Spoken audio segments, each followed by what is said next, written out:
It's been said that diseases know no border. As the U.S. grapples with its coronavirus response, one outstanding question is how to handle the daily back and forth trade and tourism between the U.S. and Mexico and Canada. I spoke with Congressman Henry Cuellar, a Texas Democrat, whose district includes the border town of Laredo. Let me just give you a snapshot.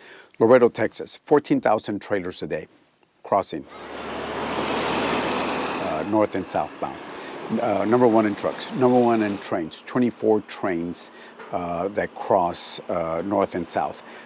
We get about 150 buses, people that will cross over, go to the malls, restaurants, hotels, and all that, interchanging with our folks. Not saying that there's anything wrong with Mexico, but I'm just saying, what do you do when there's large number of crossings? Are the men and women at the front line ready to, one, make sure they're protected? Two, are they able to detect? Are there medical folks that they have here? You're on the Appropriations Committee, which is the funding committee.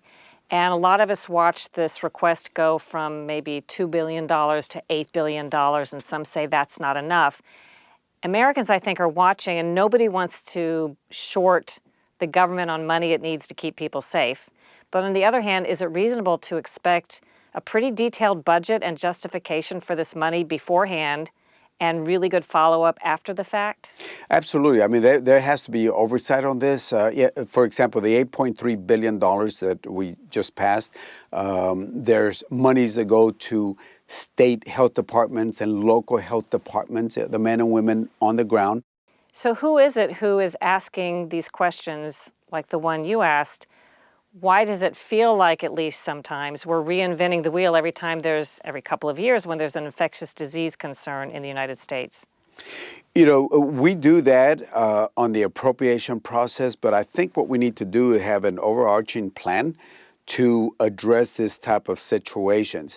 I would tell you, somebody's going to come up, oh, there's probably a plan for this already, but the problem is, if we don't know about that plan, or certainly folks at the state level or at the local level don't know about it, then it doesn't serve a purpose. We have to have a national strategy. We have to understand what happens when we have a situation, because this is not the first time. I mean, we're talking about coronavirus. Recently, we were talking about Zika. If you remember, that caused a problem. We were talking about Ebola. We talked about SARS some years ago. It seems like you said, and I think your point is right on line, it seems like we start from scratch every time. Where is the overarching national strategy? With what to do about borders and people coming in and leaving and all of those big questions. Exactly.